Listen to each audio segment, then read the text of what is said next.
The kit is 3 aerosols. Yes. This conversation would be so much funnier if someone had a Northern Irish accent. If it's pits. Oh, I want to play golf. Yeah, I love golf. I remember when we could go out and play golf. Remember we can go outside? Oh, they were good times. I haven't washed a car in like 2 months. I don't even know how to detail anymore. Not that I did. I tripped over a polisher earlier. I was wondering what it was. Hello, ladies and gentlemen, and welcome to this podcast. Is this the first podcast of 2021? It feels like the first podcast of the last 10 years. Yes. I think January was about 600 days long this year, so Yes. it doesn't help. Is it not January anymore? No, it's February as of yesterday, I believe. I think. Well, anyway, we are here to discuss issue 12 of the Pro Detailer magazine in detail. We have browsed over it. Midway, we did a podcast as we were halfway through writing it, but none of us can remember it because none of us were sleeping much at the time. I don't really remember the magazine anymore, to be fair. It's quite a while ago. Well, I do. We've been shipping out. We've shipped over half of our print run, which is great. And we're really chuffed that it's been so popular. And particularly this year in Japan. We sold 450 copies to Japan so far, so that's Konnichiwa. pretty exciting stuff. Anyhow, we are joined by the old favourites here. We have James. Hello. We have Ian. Hi. And we're Hi. basically going to just walk our way through issue 12, all 136 pages of it. And any time that there's an article that we've particularly individually have something to say about it, we will sort of interject and get involved. It'll be quite quick. Think of this as the director's cut. Quite a quick one then. Yeah. So I don't know how many of you have actually read issue 12. Hopefully quite a lot of you. Nope. But in terms of where we want to start, I was thinking in terms of the new products. First of all, I just want to lead with an apology because we cocked up, frankly. There is a product called Dual Ultra Shine and Seal and Shine, rather. And we listed it at 300ml for $24.99, which is entirely wrong. It is 500ml for $11.99. Big apologies to Dual Ultra for that. And they were very decent about it as well, which makes all the difference. But in terms of other products that have wooed us, we did an interesting one, which was glass polish, which we'll come on to later in this issue, but Soft 99 have a glass polish in there. We have various others, FlexiPads Headlight Restoration Kit. FlexiPads, anyone want to hazard a guess where it's based? Or have we already covered this? Because it was a big surprise and we're still reeling from it. Well, Oh, sorry, you're asking us? Yes. Okay, yes. Well, we know the answer now, so it's Yeah. a bit of a giveaway. Well, can you, as the listener or the watcher who listens, Say work the out where it answer is? now. Bristol. Bristol, southwest of England, Bristol, which is not far Here. from us. I mean, we go there for curries. for some reason, they're not one of the top names on the brands that we all go for detailing products, and they are the largest supplier of OEM. Sorry, the largest OEM supplier of pads. Yeah. They're the largest supplier of pads to OEMs. There you go, got there eventually. Did they invent tack rags? They did invent the tack rag. How crazy is that? It's bizarre, isn't it? So we just stumbled across it. But I always assumed they were American because their packaging is very Americanized. It's got really cool sort of Half Velcro sort of yeah. strip seal at the top. Yeah, the Velcro's all molded with the bag sort of thing. Yeah. They're based in Bristol and they supply most car factories with pads. And I do think that there was a UK reseller of it. I won't mention who it was, but clearly that didn't work out. Yeah. Who was that? Mouth it to me. Oh. Anyway, so that was a thing. We need a sound effect for that, yes. I'll let you know that today Ian is at the mixing desk, so expect delay and very ironic sound effects. In terms of other new products of interest, just a quick shout out really. NB Car Care brought out a ceramic coating called Alloy Armour. There's also paint ceramic coatings. He's getting some really good works. reviews on that. Yeah. Tim. Yeah. Well, it's no surprise, really. I mean, all of his products are They're good, dependable products at a fair exactly price. what they need to be. Yeah. Yeah, quite. Nothing more, nothing less. You know, you want a good whatever you go for in the range, and that's exactly what you get. Yeah. You know, you don't get fancy packaging, don't get any of the marketing BS that comes with most of this stuff on the market now. It is literally, this is what it is, this is what it does, this is how much it costs. Yeah. And the cost is definitely one of the most reasonable for the bulk products. Absolutely. And what I like is, although there are a couple brands out there that are supposedly detailer led, Tim's not pretending to be a chemist or doing it, but he is getting lots of different versions, testing them, refining them, developing them over a number of years in some cases. So of all the detailer-led brands, he's certainly impressing me. Didn't he used to do something in nuclear research or something? It was one of those. I think it was Porton Down. It was either nuclear or biocidal or something like that. But it was pretty extreme. He's actually only 29 years old, even though he looks possibly 35. I was about to say all the chemicals do glow in the dark, which is really handy when you're doing nighttime washes. That's true. So does Tim, which is great news on a night out. Another interesting set is actually, I'd say, is Kochami at the moment. It's doing some interesting. They brought out a wax which is not cheap, but it's, to my knowledge, certainly the first in a while that they're brought out, as well as a ceramic coating. Now, they've always relied on 1K Nano as their sort of LSP of sort of machine on LSP, but with the ceramic all round, you get a whopping great big bottle. I can't remember what it is, but it's something like 75 millilitres. It's 100 ml. It's a 100 ml bottle, but I don't know how much is in it. I love it. Yep. I think it looks great. Ian hates it. Why does Ian hate it? I didn't know Ian hated it. He doesn't like the way it looks. I don't like the branding. I'm sure the product's perfectly I love good, it. but I love the way I it like looks. it. I think I love it because they used to do all of BMW's like showroom, the aftercare kits that you get when you bought a brand new car. Yeah. So the packaging looks great for me. That's cool. And another one with fun packaging is Soft 99. We've got quite a lot of interesting products. We've tried to pick the sort of slightly wacky products. So we've got a matte cleaner, which is a trigger spray bottle that comes with essentially a Butch toothbrush. Butch toothbrush, should we use that phrase? Probably not. And it's for doing your fabric seats with a toothbrush. It's a matte cleaner. Matte cleaner. Yes. Sonax have hit the market with their ceramic, if we can call it that. Evo 2, yes. The I see replacement. they've completely ignored all health and safety. What should we say? Have they? Well, they haven't ignored health and safety, but they've ignored the sort of wants and needs of professional detailers because it's an aerosol. Yes, I thought there is. we'd grown out of aerosols in 2020. Well, they've reduced the aerosol count. I think there is an aerosol element, isn't there, to see, because their old one was CC36, which was aerosoled, which stood out in the crowd. But the kit is 3 aerosols. Yes. This conversation would be so much funnier if someone had a Northern Irish accent. I get aerosol. No, Northern Irish accent. Yeah, sorry, that was like Turkish or something. Poor show. We're also getting some Gen 2 products through from Labo Cosmetica already. So they've updated their Derma leather cleaner and Omnia, which is a sort of interior cleaner. I was just about to say, we've got a lot of ceramics in this section, and that's because it's the ceramics section. Definitely watched what we were doing. And the big thing with the Derma and Omnia sort of 2.0 is it's got things that kill viruses and bacteria in there. And they've got an interesting video, which is worth watching on their YouTube, where they actually demonstrate they've got a fancy piece of kit that monitors essentially dirt. I can't remember exactly the details of it, but it's a clever piece of kit. So that's worth watching. Can we have a quick mention of all the super amazing, cool Japanese packaging that's featured in this one as well? Because we got giant box full of stuff. We've got a pallet airlifted in from Japan full of amazing oddities. I think the smooth egg is my favourite. Still don't know what it is. So, yeah, I've been wearing it for a week though, and it's now wearing it because I tried inserting it, and that didn't go so well. That's probably why it isn't that great to wear. Yeah. Lefty loosey, righty tighty. Remember that. Went to school with her. Other things. Oh, another amendment that I managed to cock up on is the CYR chenille wash mitt. We called it, and it's not. It's a wash pad. However, there's no sponge in it. To be fair, there is no filling in it, and this is one thing that we have noticed. It's not a critique as such, but really it's a wash mitt just without the opening at one end. Yes, we would say that a wash pad would have Sponge the padding inside to make it the pad. So basically, it's a wash. It is a wash. That's what we're going to call it now.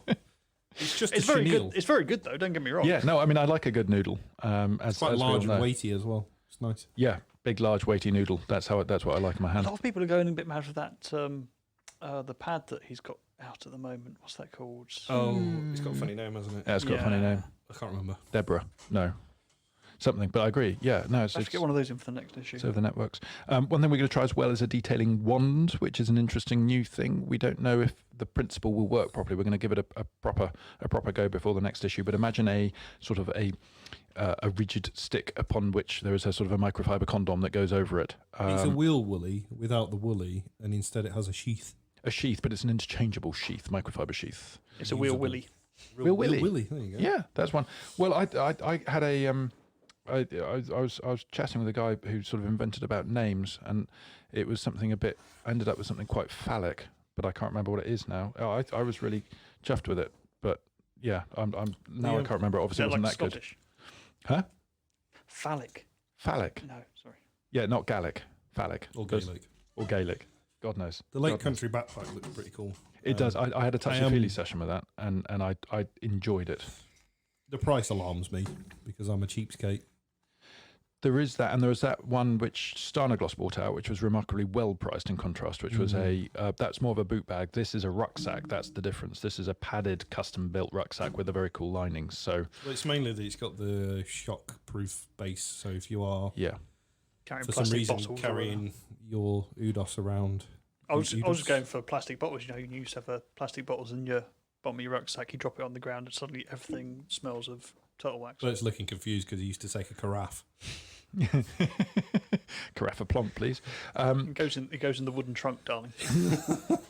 Would it be amiss for me to say it's quite a good way of carrying explosives? Yes, that'd probably be inappropriate. But yeah, I mean, if you were carrying, it's a terrible way of carrying explosives. You don't carry explosives on your back. You want to give it to somebody else to carry on their back. Oh, I see. Okay, well, we could go down a rabbit hole here that turns We've our already podcast gone. into something Let's different. leave it at that. Foxhole. Shoal clay pad was also interesting. Yeah, we still haven't tried that yet. Yeah, we need We to. are yet to give that a good going over. It intrigues me because I feel like if it works how they say it works, it should save quite a ton of time, especially on cars with heavy contamination as well. Things like cars that have been parked under sappy trees. Yeah, or paint splatter. Yep. £20 each though. I wonder how long they'll last. That'll be the thing. If they do last, especially considering that was it Liquid Elements that had clay pads a while back? Somebody else has. Even Meg's bought out clay pads. Yeah, maybe, and they were significantly cheaper. There's quite a few on the market. Yeah, I'm not sure if that's.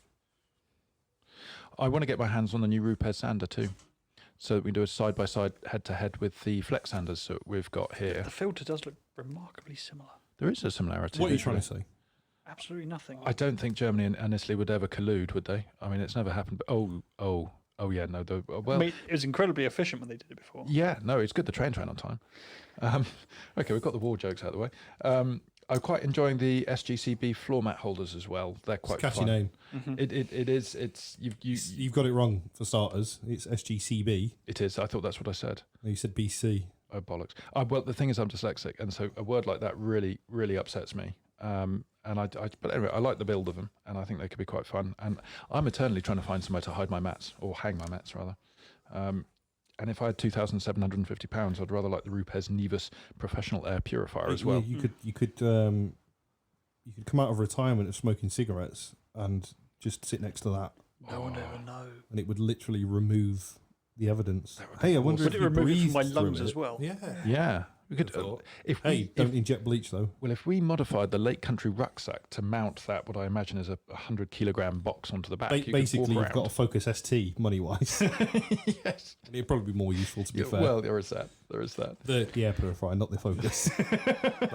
The Flex Impact wrench also on there. We actually managed to use that. If you want to stop the world from turning, set it to undo.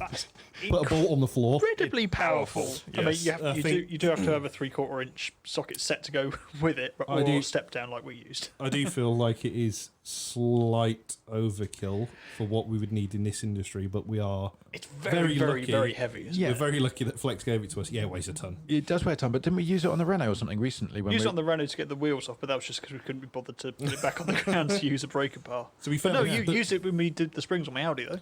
We did actually, and they were extremely tight nuts. As in the normal Flex Impact wrench we normally use.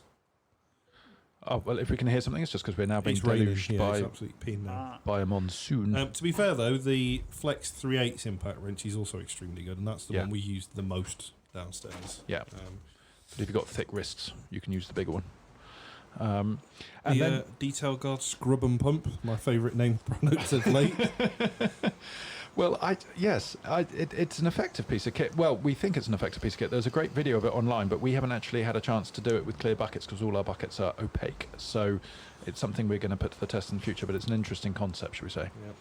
Garage style hexagon lighting, it seems to be the most popular. It's everywhere, isn't it? Yeah. I will say this, though. I've spoken to people that have fitted it, and it's definitely not a working light system. It's definitely It's a show handover showroom Yeah. light Yeah. system. It doesn't give enough. If anything, it actually, because of the amount of light sources, it actually makes life quite difficult. But it looks cool. It does look and, very cool. Yeah. You know, if you've got a really fancy workshop and handover area, £1,000, Yeah. it's going to transform the look of the place. It really will, and it reminds me of those, those electric. Well, I presume they're winches, some form that pull the car covers off for the reveal of the car, and you hide them behind the car. Air shroud. shroud. Yeah. Are we allowed to say that? I know that I don't somebody's got know. the rights to it in the UK. Have they? Yeah, so we'll say those covers that suck themselves off. No, the covers You'll that say that. the covers that winch into a unit. That would be the one. They're from a handover point of view. They're completely pointless in the real world, but from a handover point of view, they're very, Well, the point very if, fun. if I've just spent 5 days detailing a car and don't then want you something propose being that rubbed someone's over going it. to drag a sheet across it, Yeah, I don't care how clean you think that is. there's still a The- risk. The last place it touches before it goes away is the ground. Yes. So as long as you're the very first car that ever uses it, you're fine. Before we go any further on, 'cause Yes. we come to the end of that section, I just want to jump back. Ooh. Because we missed out the whole news section, Yes. which at the time was news, now it's slightly older, but just to mention Haynes again. Yes. Oh, yeah, Because I thought so. the last time we did the podcast, we just found out about this, but we couldn't say anything because we were under a non-disclosure job. Yes, weren't well, we? I'd been told through back channels and told whatever you do, don't tell anybody. So immediately went and told Ian. But apart from that, we kept it reasonably stum. Yeah. And then I went and cried in a corner because we were commissioned by them to write a book. And we actually had it finished in May time. And then they turned around and said, well, because COVID and stuff, we're not going to publish until the following year, possibly at Christmas. And then I got a call midway through the mag saying, yeah, just a heads up. Just been bought out by a French company in the summer. And they said, whatever happens, we're going to keep the print side going. And so all the guys at the print side were kind of reassured. And then in November, they turned around. lied. Yeah, in November they turned around and said, actually, we've had a change of mind and you're all fired. So guys who've spent literally 30 years working at the company have just been sort of turned around and summarily removed. So somewhere there's a local newspaper that has got some very ends, highly qualified the article people. will end with Just do it in refitting reverse. is the reverse of removal. So yeah, no more Haynes guides. That's Yeah. sad, isn't it? Which It is really very is sad. sad. I did expect them to start having to go over to more digital versions eventually, but I The was thing is that expected they'd carry on making them. The way I saw Haynes going was having each manual as a subscribable YouTube series. So for my BMW, there would be a E34 BMW 5 Series, and I'd have to pay to view the full channel, and all of the sections and all of the jobs would be a short video. Because Very cool. for me, I mean, I'm reasonably handy with spanners, but I always use YouTube because it's much easier to see how somebody else has done it successfully before trying to do it yourself, possibly unsuccessfully, to work out the right way. Yes. Yeah, absolutely. So that's where Haynes should have been, but they are. Well, let's you face, know, the let's face it, material. the most common job you look up in Haynes is how easy is it to change the clutch, and once you have a look at it, you go, no, it's taking They're not doing that. Not unless you've got an old Vauxhall with a swing box on it. Well, I was bought a Haynes. There's a bolt at the top of the bell housing. I was bought one for Christmas about Subaru Legacies, about specifically my generation, of which Is I it got just don't? two. In No, big letters on the first It page. doubles up as a soak away. I can say this now because I feel less bad about saying, but there are tons of mistakes. They said that they didn't. I went through error checking the Haynes manual on Subarus, and that's kind of the sort of idiot that I am, really. But yes, To be fair, when a troubleshooting section is that big, then there's going to be mistakes in there. yeah, it was the fifth volume. I was still going. Can we just apologise for the letter X in the news as well? What did we do as a letter? Well, X? we scoured the whole world to find an X. And in the end, we had to do Xanos, which is Sonax backwards because they're 70 this year. That was a bit desperate. I'm not wasn't it? apologising for anything. I I'm think especially not Xanos is a good name. apologising for using ZZ Top at the end of it. Hey, without Hashtag don't sue. without humour, we haven't got a magazine. No, that's true. And I'm just trying to think if there's anything else from the new airs, which was in. Well, anyway, hang on. Let's finish off the Haynes thing. Still need to try the graphene tyre dressing from Adams. I haven't got any graphene tyres. Oh shoot. Okay. Well, let's just put that on ice until we get some graphene tyres, and then we'll come back to it. The upshot from the Haynes thing is the book that was supposed to come out with Haynes. We have managed to get back the rights, and we shall be releasing at some point in 2021. But Don't put a date on it. We'll be releasing it at some point. At some point. 2021 is this year, by the way. Yes, I know. You sure? No, it's not, because we're just writing off 2020 and starting again. Oh, so it's 2020-2. It's 2020. Yeah. All right, okay. Yeah. So that's all cool. Go away and do it again properly. Right, let's get back anyway. Shall we have a little interlude for that? An interlude, yes. So, next on the list of the magazine walkthrough, we have our little interview with Kelly Harris. I'm not going to go into much detail here because we have all 4 interviews now live on YouTube. So, head over to the Pro Detailer Magazine channel and you can watch and listen till your heart is content to all his wit and wisdom.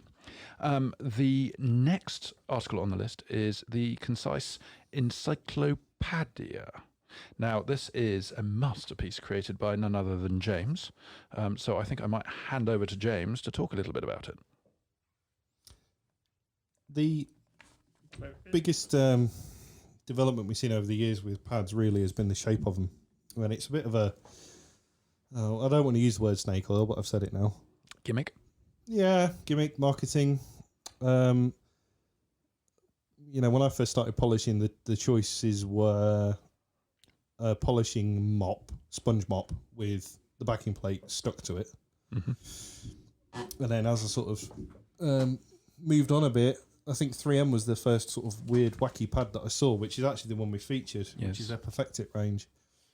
But it was when we were looking at the heavy cut test in issue 11. 11, yeah. It was interesting to see how many different pads or pad styles we were sent across. So I thought it would make quite a good... And there are so many variations. Yeah, I mean, we haven't even covered all of them in here. There are still others that we're missing. I think we've got... Did we manage to get it in the end? Are you thinking the Dodo? Yeah, the Dodo. Yeah, I think that arrived shortly before the magazine did back from the printers, so I don't think we did. To leave it out. Yeah, we put a lovely photo of yourself mirrored in the side of Ian's Audi, in fact. Yes. In its place. With your I like the wood panelling on this. Yeah, and it didn't make it too I thought difficult it to read. suited the leather-bound book. It's mahogany. Yes. Rich mahogany, actually. Is it? It took ages to veneer every single page. Because that to me looks like dyed pine. I think you'll find it's actually burnt oak. Burnt oak, is it? Okay. I used to drink in there. So yeah, it was really interesting for me. I decided that we would go with the manufacturer's descriptions Where available. where available. The reason behind that is because it's difficult for us to say that there is a definitive purpose for each style of pad, apart from the obvious ones between the wool and the microfiber and the denim pads. With the foam pads, there are some that we know the reasoning behind it, like the trapezoid pads and also the curved pads, because we've spoken to Svizzer, we've spoken to Rupers, we've spoken to Flex, who have the curved pads. Mm-hmm. So we know the technology behind it, we know how it works. But some of the others, like CCS, the Lake Country ones, the Shoal Spider pad,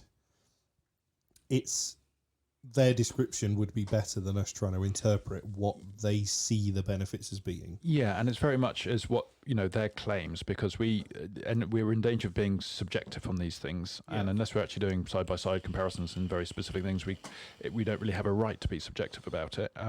As the one who edited this article, I did go through, and we have quoted verbatim, but there are some, particularly you bring up the Lake Country pad, which had an awful lot of repetition of the term CCS. So I went through, I think James removed quite a few of them, and I removed even more of them.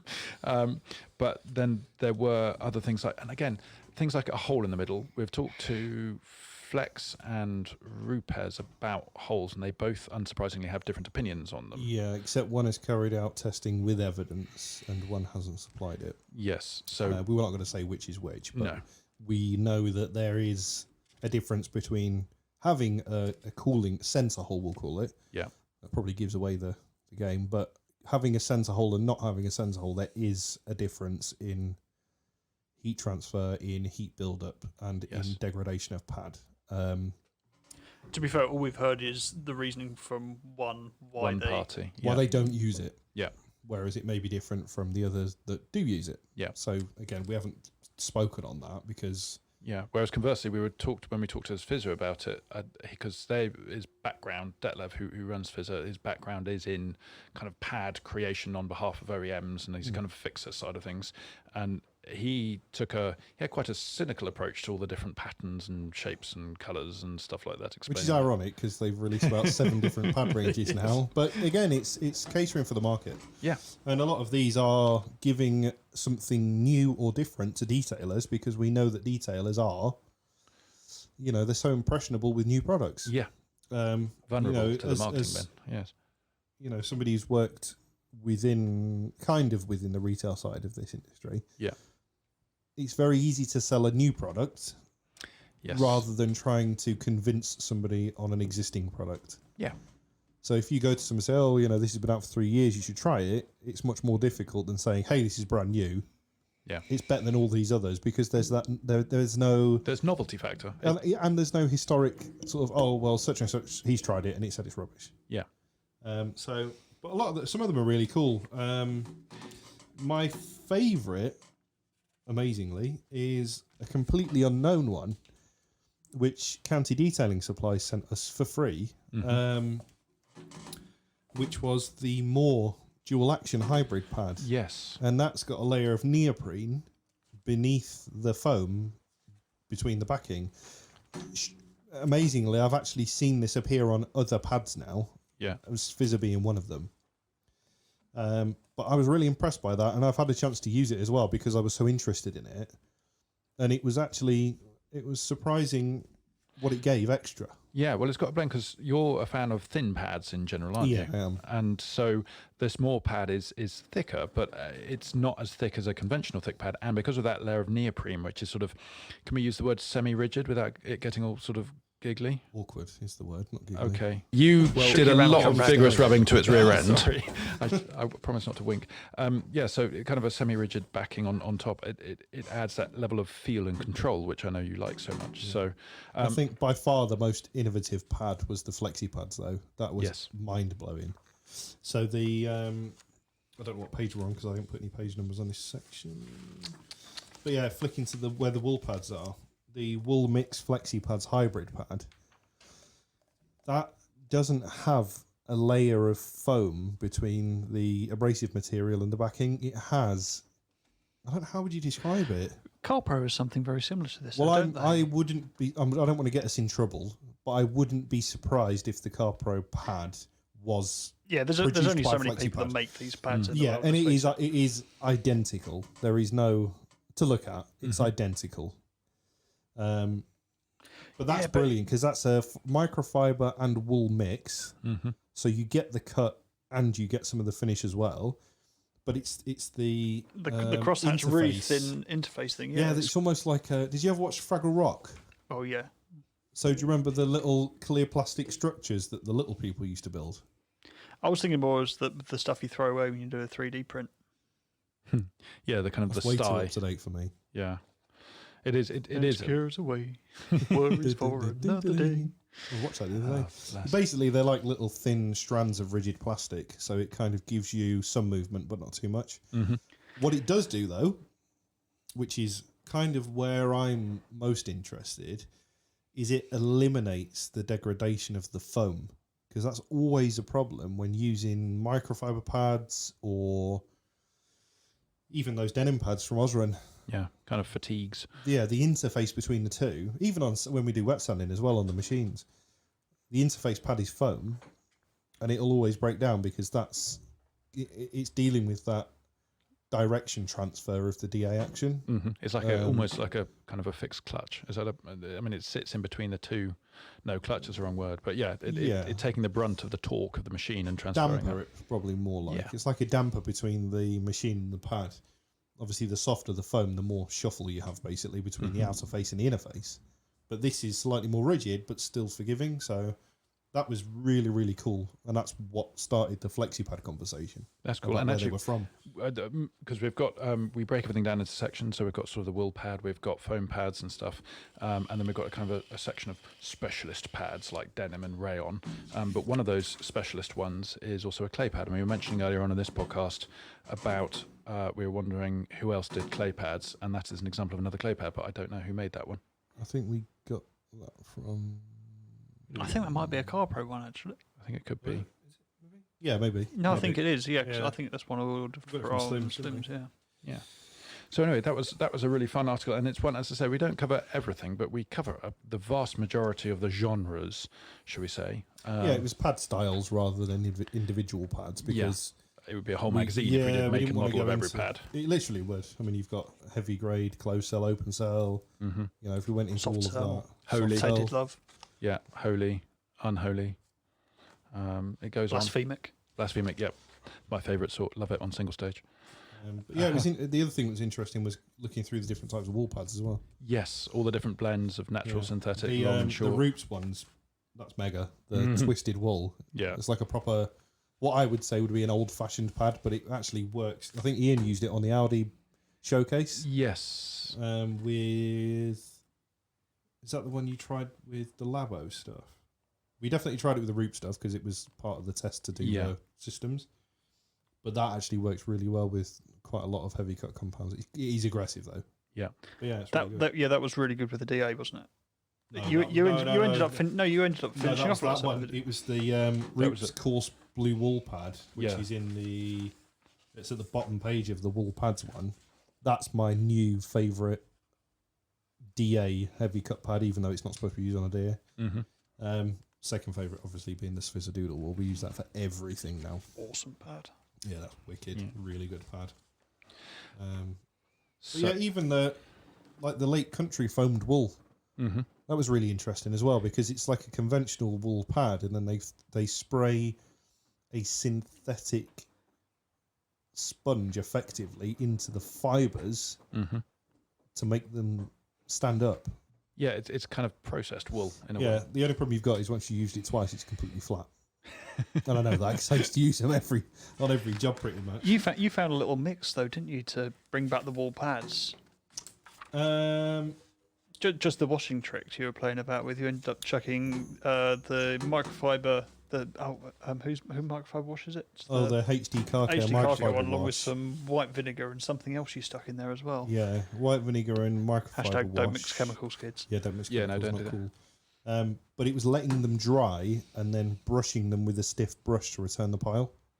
Mm-hmm. It was an old trick I learned back in the day when Rolls Royces had wool mats, and we used to use Back in the days when you wore cashmere jumpers. Yeah, we used to Back use in the day wool, when they let you in Rolls Royces. we used to use the really sharp wire pet hair brushes. Mm-hmm. We used to comb the Rolls Royce mats with those so that they were like fresh merino wool. Mm. Is this you know, 'cause before they got turned into wash mitts? Ooh. just don't take any photos with your hands on. The Rolls Royce still have wool mats that you can lose yourself in, can't you? Oh, they're incredible. Yeah. I'm not allowed near them, and Subarus we only get rubber, but Either that or those weird sort of aftermarket carpet mats that have got strange inspirational quotes on them. STI, Technica International, the spirit of Japanese innovation with gravel mixed with sunshine. I thought you were talking about the ones that were like a German Shepherd lives here. Oh, you get those too. Welcome. the howling wolf mats. As a brief aside, is anyone tempted by those quilted No, mats? That no, you get those tailor-made No, to they colour? look terrible. Oh, okay. Yeah, they are a bit kitsch, but God. A bit. well, they're very. I mean, but that kind of styling worked for Spiker because Spiker are weird. that's yeah. true. I mean, when you get a spiker, you're effectively buying a rowboat. Yes, it's like the a only way to Reaver. It's describe like it. a Reaver for the road, but with an interesting in Audi 4.2 40 valve V8 that they managed to get something. Sorry, you said interesting. Yeah, it is interesting because they got more power. I'm out of thinking it than Lada Audi Reaver can. immediately as well. No, go to Venice and then you'll get. I know, nice. what you're talking about. When Yeah. you said Reaver, I'm thinking Lada Reaver. I'm like, did they have mats? Did they have floor pans in there? What do you mean? Did you can still buy them? They're lovely, Not over here, you can't. can't you? Well, not over here. No. No, they've taken them all back. Yes, of course, but they're all going through some. I've watched old Top No, Gear we're with bringing them Quentin back under Wilson. warranty. No, send them back on. I watched an old Top Gear with Quentin Wilson. I think it must have been early Oh, 90s or proper late Top Gear. 80s. Proper Top Top Gear. Gear. And he was. Can I speak to you for a minute about your warranty on your cat? He doesn't sound like that. No, that was Sounds more To- pompous. what was his name? Tony Tony Mason. Tony No, no. Mason with a rally section. Yes. Yeah, I love Tony I Mason. can't remember what Quentin Wilson actually sounds like because I only ever know him Sounds from the like warranty Bert. wise No, adverts. Sounds like Oi, Bert. that's cheap. Oh, No, God, he that sounds sounds like irritating. a Jag owner, sort of quite He sounds like you.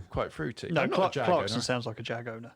No, Clarkson's like a supercharged Range Rover owner. Yes. Yeah. No, Quentin's Not that there's sort of a anything bit against greasy. supercharged Range Rovers. Just you know? Clarkson. You want to be a douchebag? Yeah. That's up to you. I love Clarkson. Yeah, he's we've all, good for seen, we've you. all seen the posters. We've all read Yeah. the magazine, Bert. We know bit what you want to Yeah. be. No, he's awesome. So anyway, yes. badge removal. Badge removal is the next. So in this one, we were asking for suggestions and kind of observations about previous issues, and somebody piped up and said we want more guides. And the thing is that we had lots of guides, so it was a bit curious. We presumed he hadn't actually read the mag, but That was Turns out quite- he was actually responding to an advert from Scouting Monthly. So yes, awkward, but we did these anyway. We did badge removal because we found Soft 99 actually make an adhesive badge removal kit. Well- in that giant box of stuff, there's something for everything. yes. I mean, I thought it was an assassination kit. I mean, it is. Anything's an assassination kit if you're good enough. yeah, but this one felt like it was a cutthroat wire. What do you call them? Garrot. A garrote. And it turns out I went there instantly. It is garrote. Yeah, Just happened to know that. That's all. Yeah. bit up close and personal for my style. That'd be no good. It's not high enough weight. Yeah, well, you transfer too much DNA when you do it that way. But anyway, so Ian actually did this article, and there was some abuse of Audi, which we have mentioned in the previous podcast, I remember. But my my car, which says 3.7 Quattro on the back of it, or did, now says hybrid, because we swapped it over, and that hybrid badge has Sorry, who since swapped it over? fallen off. I was present, but you know me, I don't do manual labour. I was just playing with my ding dong. But There was some inaccuracies with who actually bought the hybrid badge. well, I got on eBay, didn't I? But anyway. Well, the upside is the hybrid badge covered all of the adhesive from whoever super glued the Quattro badge on before. So happy endings and everything. And also that yet another crazy Japanese oddity was the glue remover from Soft 99 that came in Tasted that kit. fantastic. Yeah, Yeah, it came in like a lip gloss. Not that I've ever used lip gloss, but Mascara. I've heard. That's mascara type thing. Well, you definitely use mascara. I've seen your Obviously. eyelashes. I Do you think these just happen? wasn't born this way. But we don't just talk about using the old fishing line trick. We also talk about different things for different types of badges. So that all goes quite well. Ian's taking his clothes off again. That's oh my God, it's the second time he's done that during a he's podcast. knocking stuff over. Obviously, we have to have a shout out for lug fit badges because BMWs. Right. A positive shout out or a sort No, of not really, judgmental because one? I've dented many a bonnet trying to hook a badge off my own car. Well, to be fair, you dent BMW bonnets. I mean, I've witnessed you denting a BMW bonnet and you weren't even going near the badge. You're just dropping machine polishes all Well, over that it. was a bit of a shady dig, wasn't it? But To be fair, It was a bit, that's but- probably mostly down to body shops that decide rather than replace the lugs and badges just to stick them on, as you can see on the front of the Z4 one that's on that. that was awful. That's Not only right, that's that, right. They painted over the top. painted over the tape. That was a So card someone's they did, done yeah. that, thought, they'll never know. Just put a bit more paint over the top, it'll be fine. Spring clips, favourite of our friends over at Maranello. Hateful little things. Awful. They either snap in half. Oh, they actually says in the article, hateful little things. yeah. Yeah. They either snap in half or they bend to the point that you can't use them again, and then you have to make that phone call to Ferrari and say, "Oh, do you have any spring clips in stock for the badge?" And then they go, "Yes, we've got lots." It's like, oh, that's a surprise, isn't it? And then it becomes amazing what you can make out of an old Coke can. Yeah. Yeah, and then bolt-ons. I think I've only ever worked on 2 cars with bolt-ons. Only ever had one bolt on. Worst one for me was a Reliant scimitar.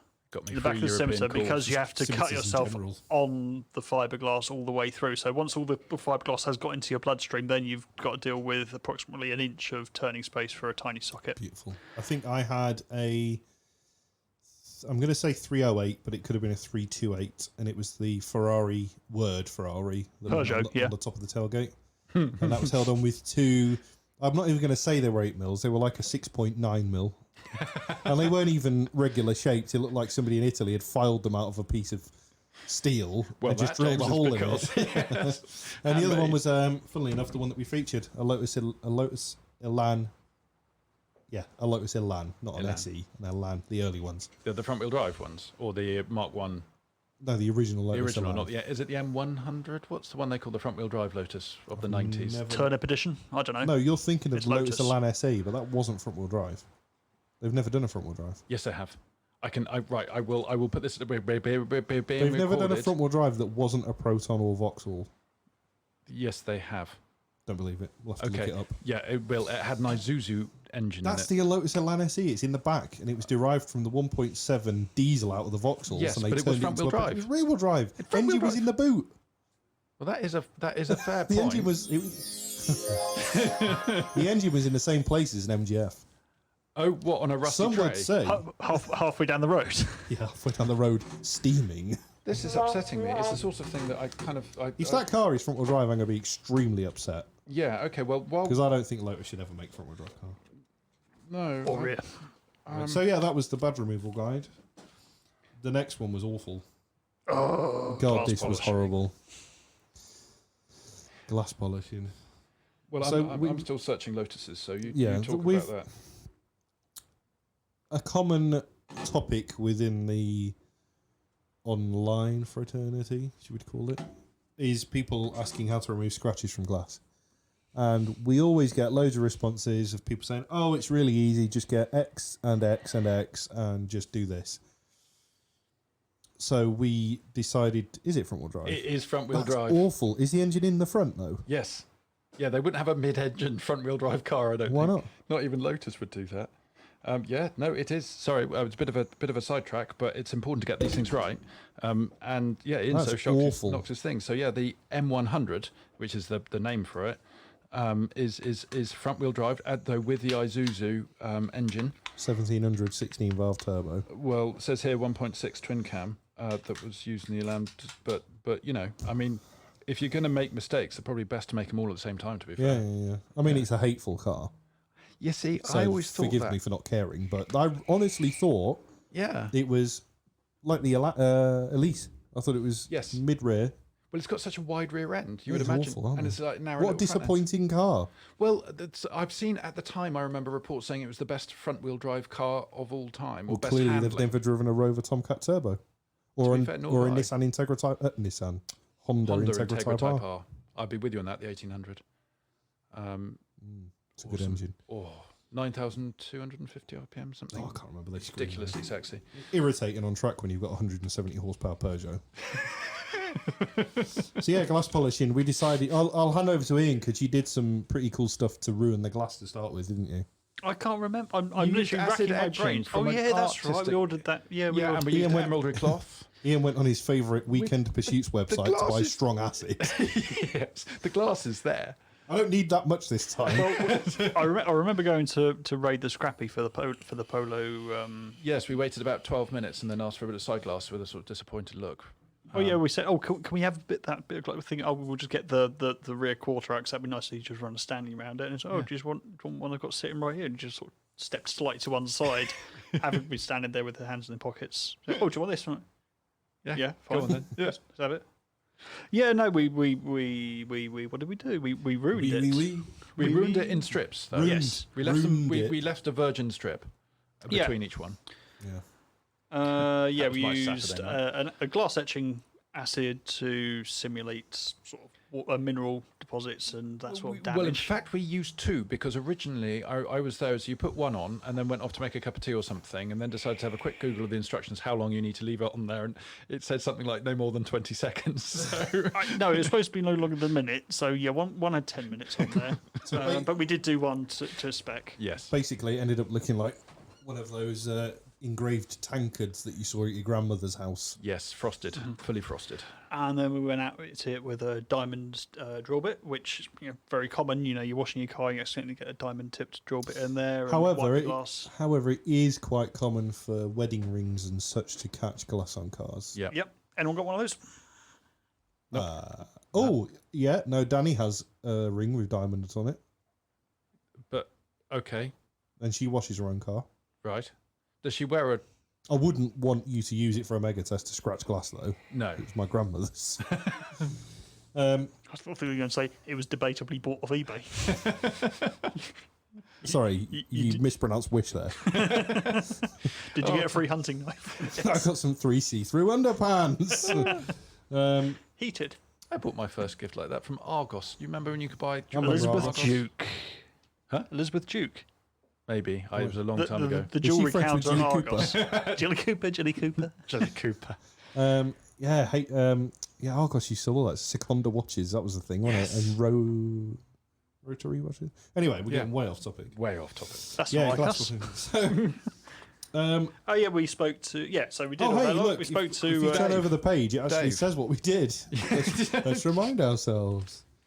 We also, Dave Patterson was very helpful. So a big shout out Yes. and a thank you to him for taking the time to write such a handy sort of guide. And we've more or less copied it verbatim. Rayon's a funny Funny stuff. funny material. Chewy. Did you Yes. know? Did you know it's makes up a large majority of the strengthening part of car tyres, Rayon? Yes, I did, because that's what Vedrestrian said in issue Who? 5. Vedrestrian? Vredestein. Fred Stein. I don't do Fred Dutch. Astaire is the easiest way to Fred Astaire, remember it. Fred Astaire. Fred Astaire.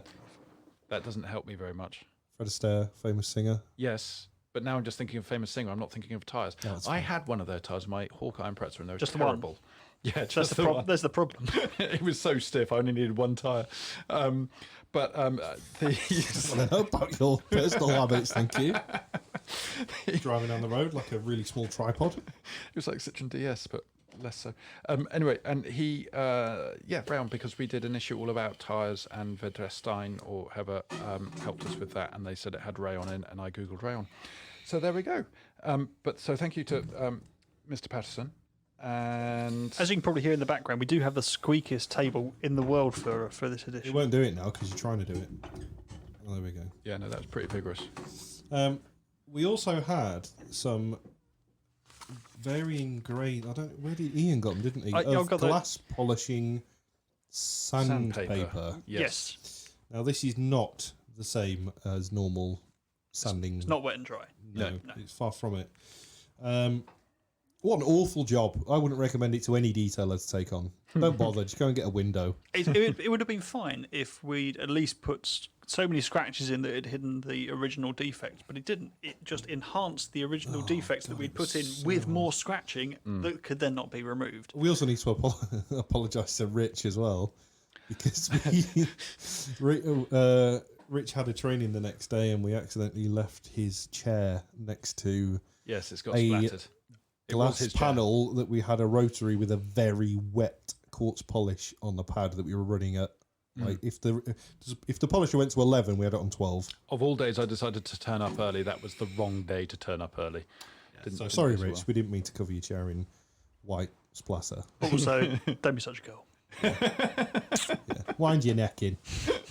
But yeah, that was some really hard work. I must admit, though, the Nanolix did the Nanolix did actually do a really much good job. more than we were expecting as well, because it's sold as a preparation polish. It's not designed to actually get rid of defects. It's designed to clean. Well, that's the same with all these. The Seriglass, while people say, oh yeah, remove fine scratches, it was made as a pre-clean for their coatings. So whenever you see everyone online saying, oh, I've got a scratch on my car, what do I use? The first thing everyone says, oh, get some Seriglass on there.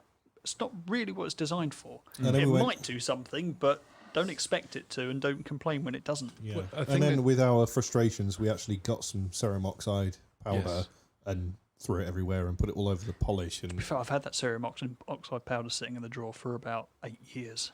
and that didn't really The work last time I either. tried it to didn't. correct Although I tell something. you what, I learned something fascinating. I think it was James who revealed it, which was that windscreen glass, because it's laminated, is actually softer than side window glass. No, that was from the Guild of Glass Polishing website. Ah. Oh, is There that is like the, there is a Guild national of- there is a national guild of glass polishers. Is that like the Guild of Super Expert Detailers? Yes. Yes. Yeah. Detailing.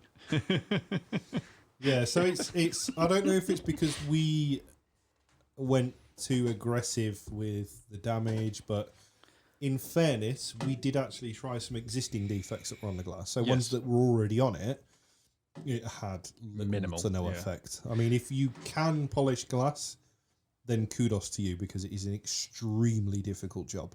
Bottom line is a bottle of Seri glass is what, about 15, 20 quid, something like that. Something like that, So yeah. I don't know how much milk is these days.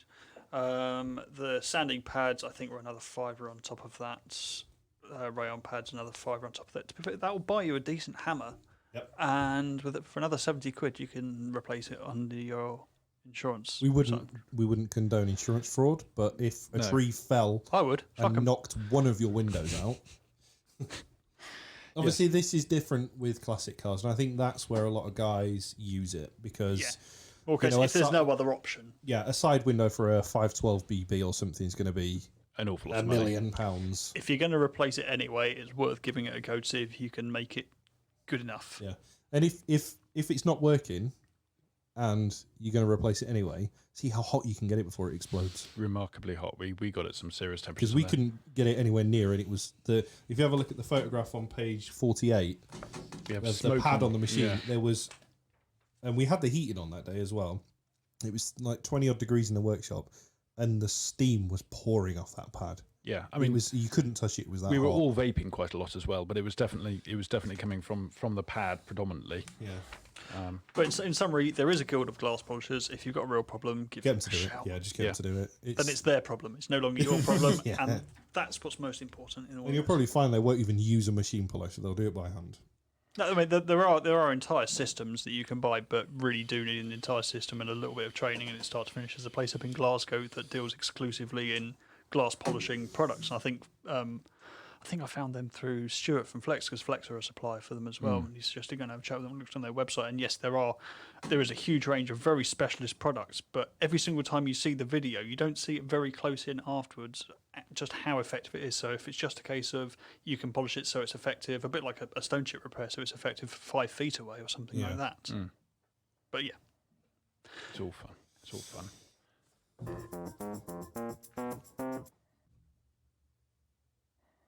So next we are looking at the reality check, and we started doing reality check a good sort of 4 or 5 issues ago, and it's sort of picking on things that the kind of the orthodox view we all take for granted, but actually nobody's looked at it recently. Like we did carbon brakes last time, and that was fascinating. fun. It's That sort was of. fun. I think it's based on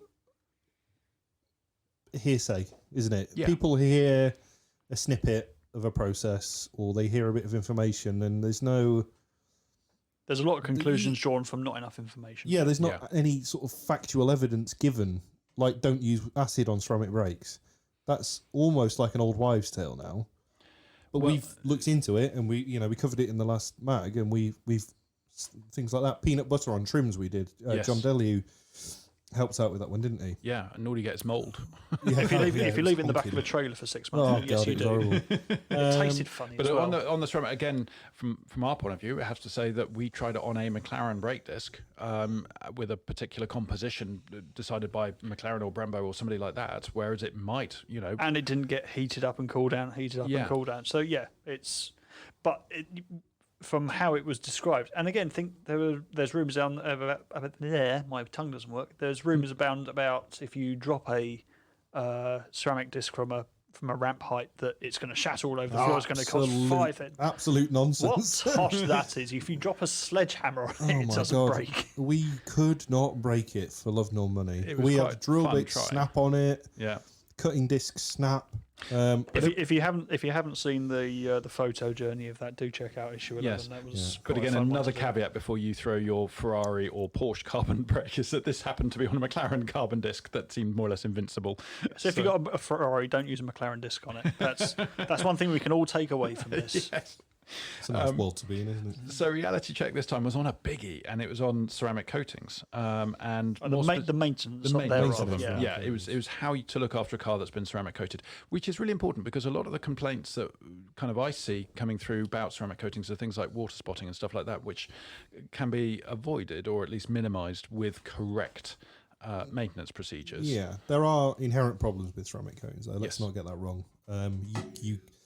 There is a difference between etching and mineral deposits. That's Yes. the first thing to say. So we're really sort of focusing on the fixable part and the preventative measures. But the reason we came sort of onto this topic is because we've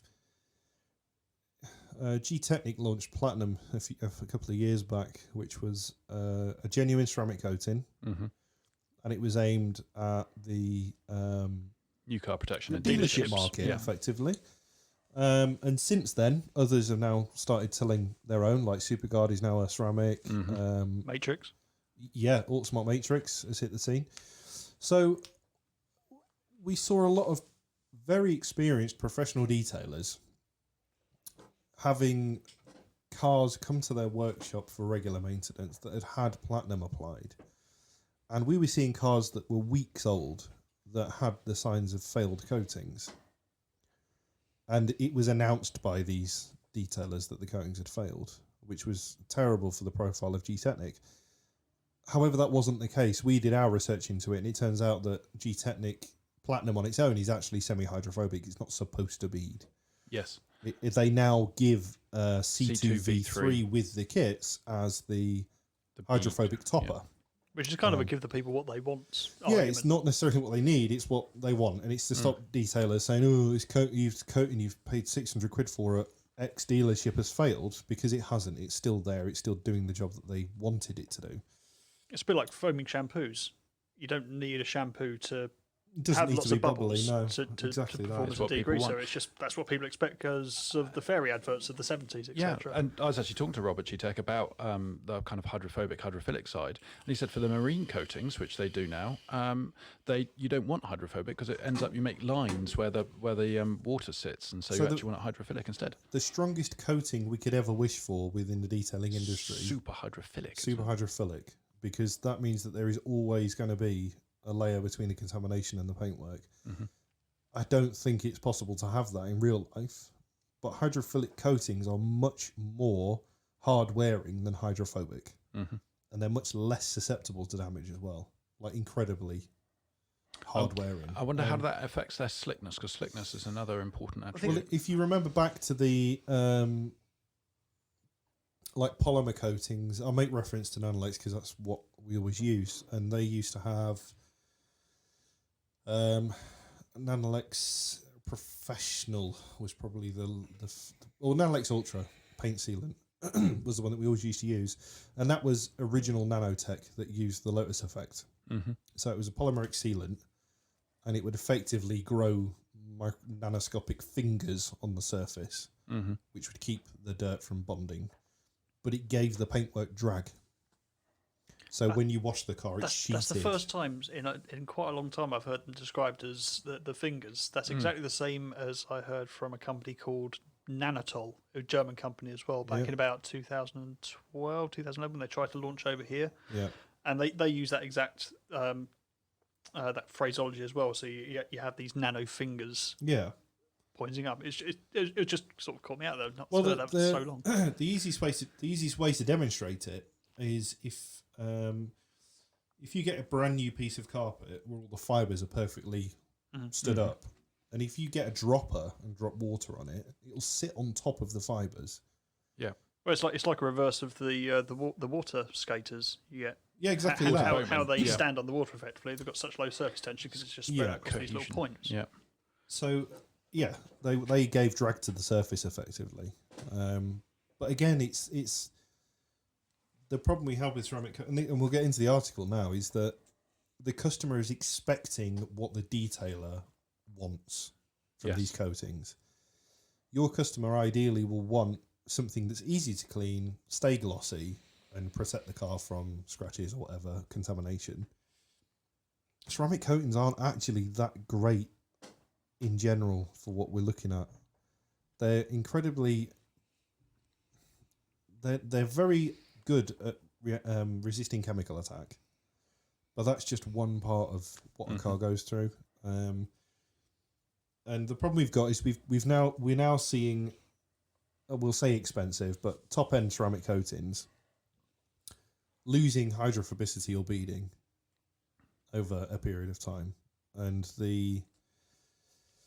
if the customer's happy to go ahead, the detailers are redoing the whole car and they're paying another £1,000, £1,200 to have it redone. When in reality, there's actually maintenance that can reactivate those. We'll say reactivate, it's not the right phrase, but it can rejuvenate the coatings and put them back to where they were. Basically, unclog the fingers.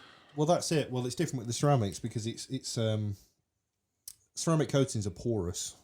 It doesn't make sense when you think about it. But they're porous because they dry from the inside out. So they effectively. I was going to say it's more Sorry, like, outside. It's more like follicles outside than having pores, really, isn't it? Because a pore would indicate that it's permeable, whereas it's actually more what you'd get if you pulled a hair out. You've got that cavity. Yeah, so But you've effectively got small divots on the surface. Divots, pits. I want to play golf. Divot. Oh, I love golf. I remember when we could go out and play golf. Remember we can go outside. Oh, they were good times.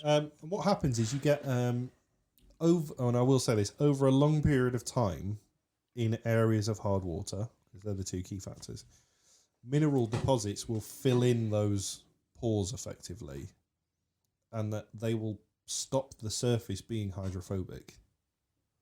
It'll then become hydrophilic or semi-hydrophilic. So we've gone into the pre-wash process. We spoke to, in my opinion, two of the, I'll say accessible, but two of our most informed contacts about ceramic coatings. One of them being Ricardo at Labo Cosmetica, who, after working with the other guy for, speaking to him for so many years, Ricardo's the only other person that I've come across that is clued up on how they work, how they're made, what they do. The other person we spoke to was Andreas at Nanolex, and he's the head of R&D. He creates all the products, and we spoke to them and said, what would you say would be the most straightforward way to describe good maintenance for ceramic coatings? Amazingly, washing it. Yeah, just basic washing was their answer, and it was to make sure that you're using products that aren't leaving anything behind, because that's the biggest problem. I mean, a lot of the problem is that these are sold to people with the phrase of no maintenance or maintenance free, low maintenance. All that business. It's nonsense. Give it some maintenance and it will last you a hell of a long time. Give it no maintenance and you're not going to see any benefits. But it needs to be good maintenance, and that's the problem here. A waxed car, it's very easy to inform a customer how to look after a waxed car. Don't use this, do use that. Ceramic coating is much more involved. You have to be very careful on what you're using, and you have to look for information about the products you're using, and it's information that Isn't people on the back don't of the want bottle. you to know. Yeah, it's not on the bottle. That's the difficult thing. So the pre-wash products, we'll go into quickly. The one that I used to use that Andreas designed is completely residue free. That means that once you've rinsed it off the vehicle, it's rinsed off the vehicle.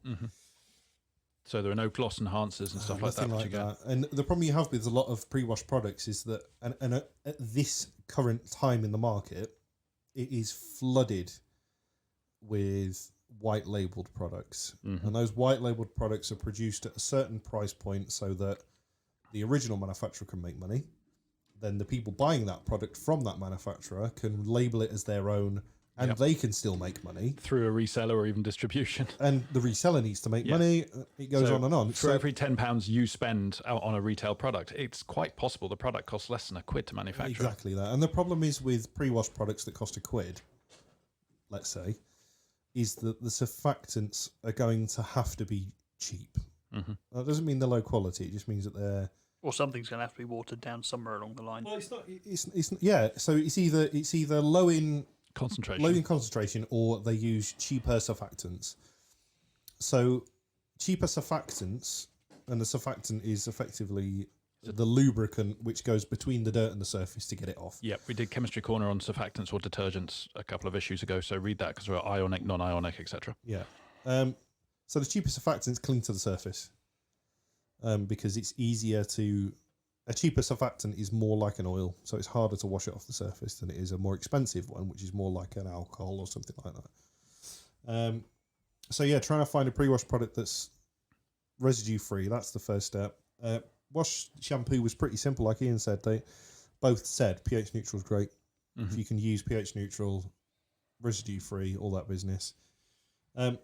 LSPs, within the wash process, this is how we got onto this, is Labo Cosmetica have Primus. Purifica. Purifica. There we go. They're Primus too, we'll have to They do. apologise. There is a Primus. Primus is their pre-wash. That's though. their pre-wash, which is residue free from memory as well. I think it is, yeah.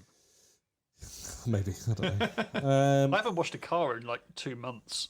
I don't even know how to detail anymore. Not that I did. I tripped over a polisher earlier. I was wondering what it was. So they have a pH system, don't they? pH 1, 2, 3 and 3. 3. Yeah. 3 pH. There you go. So their Purifica shampoo is slightly acidic, and the reason, and you use a lot of it as well. Yes, so I think it was 350 ml, 400 ml for a 25 litre bucket. Yeah, which is half a bottle. Yep, and it's not cheap. No. Now, when we spoke to Ricardo, he said that's because it is only supposed to be used once the mineral deposits have had time to build up, which can take a year, 2 years. So you need to do it once a year or once every 2 years.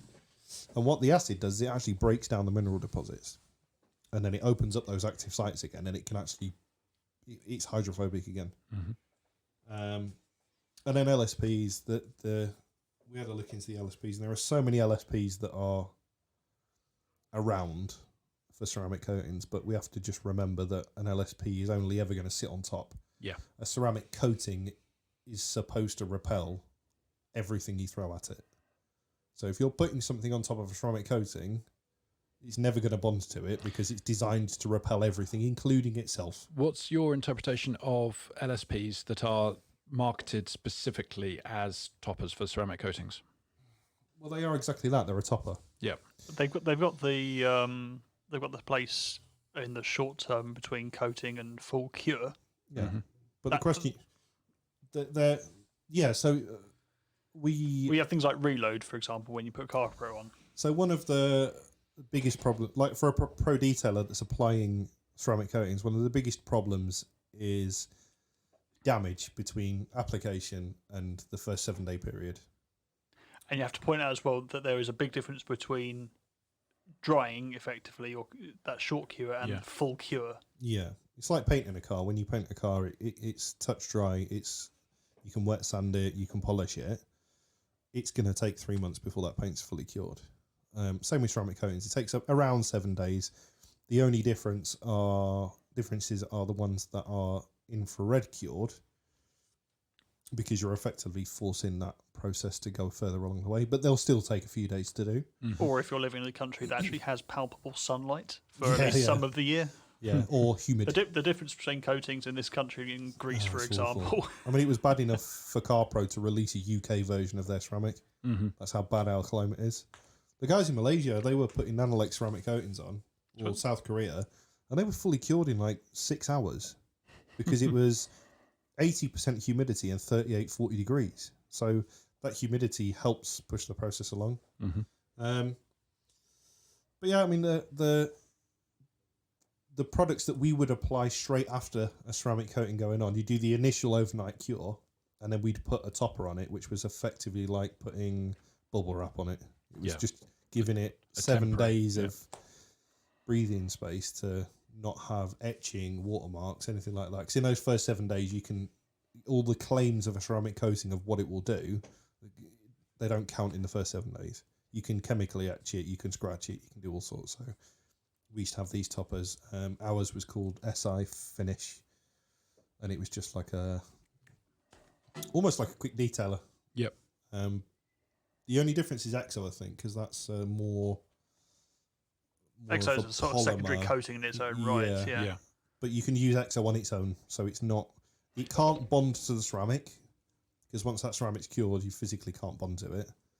But it cures itself as another layer on top. Yeah, so their equivalent would be C2V3 would be their kind of immediate.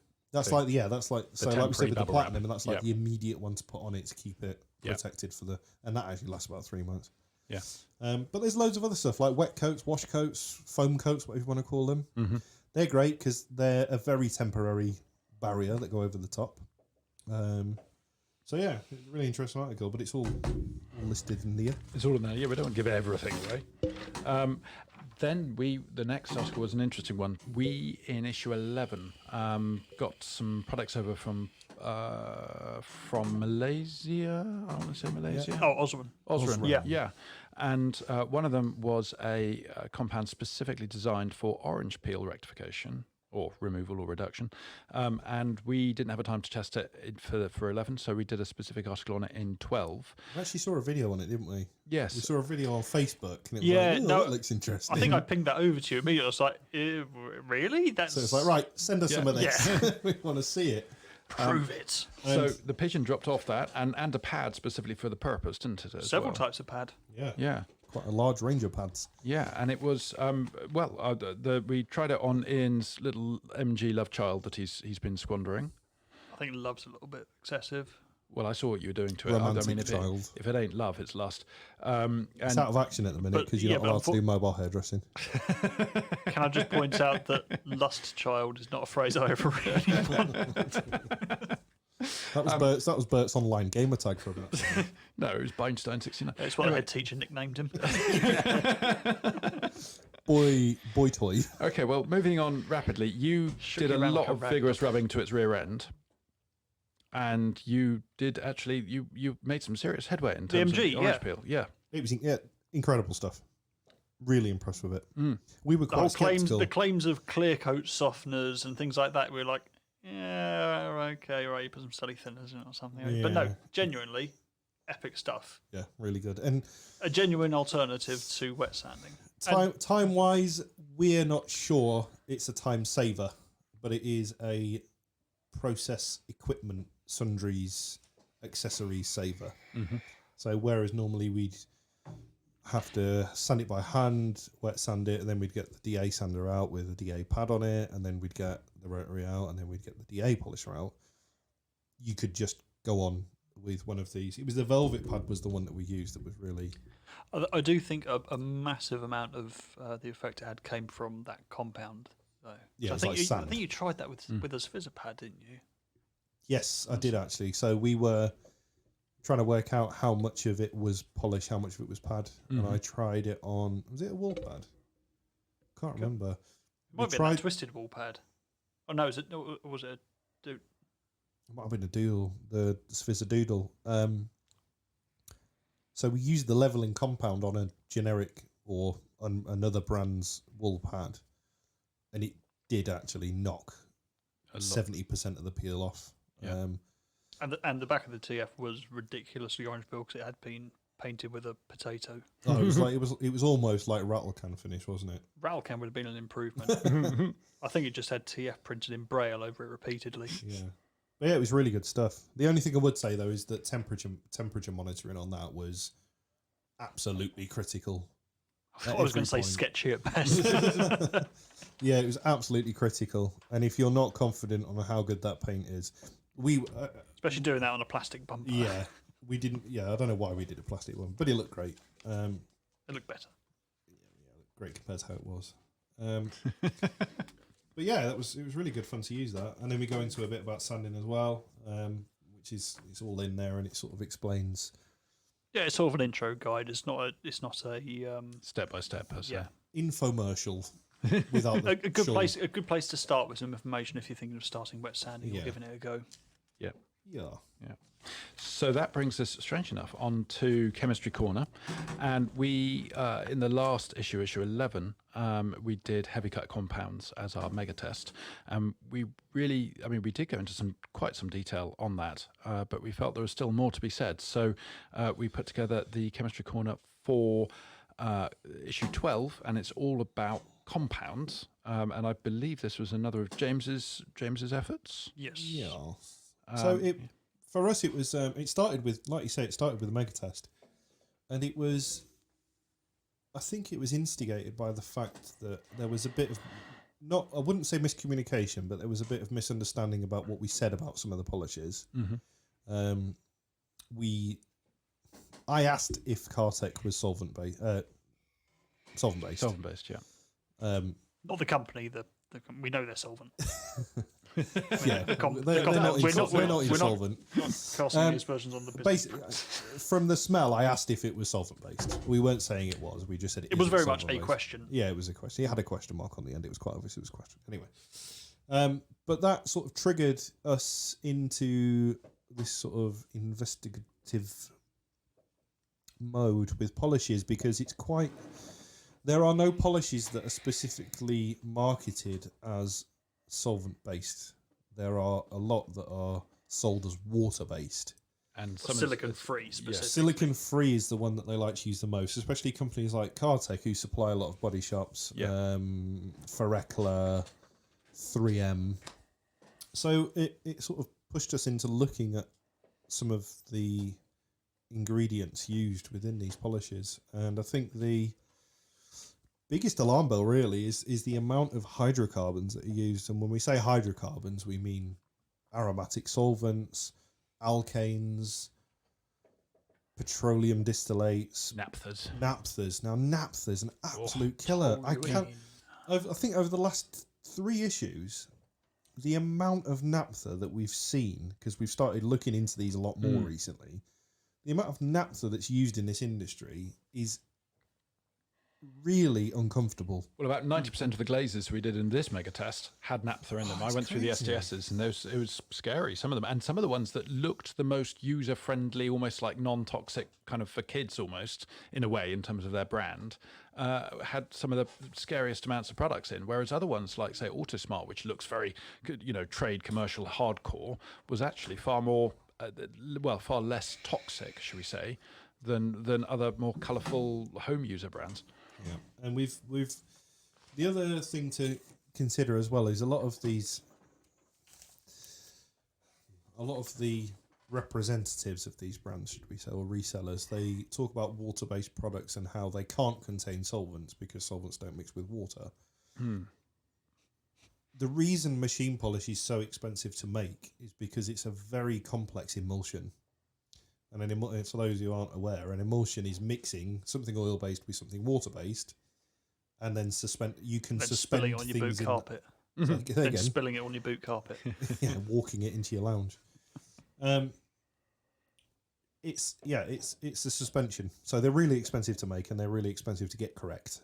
But the fact that it's emulsion basically tells us that it's oil mixed with water. And those oils are naphthas, paraffins, all that business. And the other thing to note as well is the ones that claim to be water-based, the parameters in which the ingredients were listed, they could have been up to X percentage. Yeah, it's up to this amount or as little as this amount. But we calculated that some of them that say they're water-based, if you use the maximum parameters of every one, it would make them 50.01% water. Yes, and about 120% overall. And 49.999% hydrocarbons. Which is... Yeah, it's kind of a bit of a...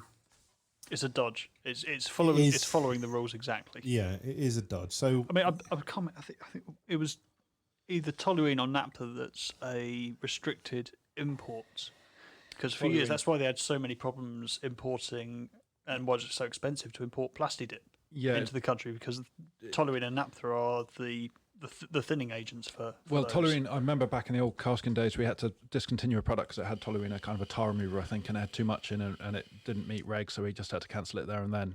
And toluene is massive carcinogen, isn't it? Yeah, it's not good. I mean, I tend, if you mix it with Coke, it's a bit easier. But most of the enes are pretty bad for you, because xylene is, I'm pretty sure that most tar removers are almost entirely xylene. Yes.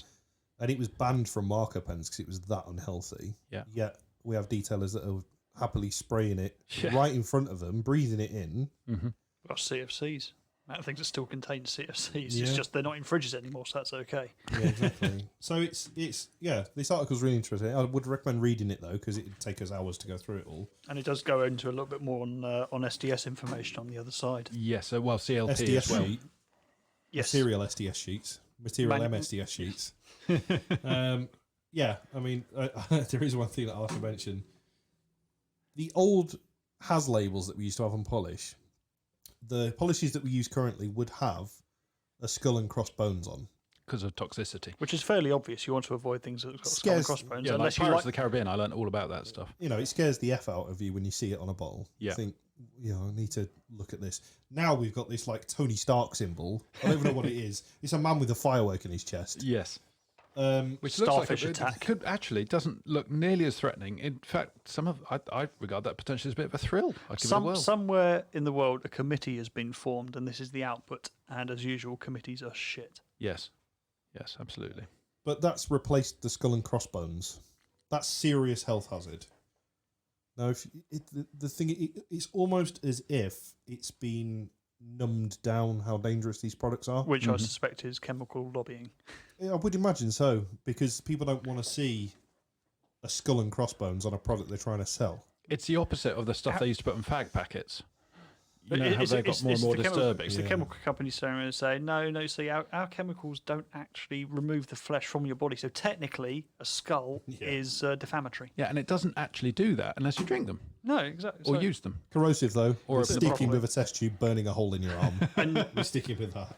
now you've got oxidizers, which look like they're going to perform a Hadouken.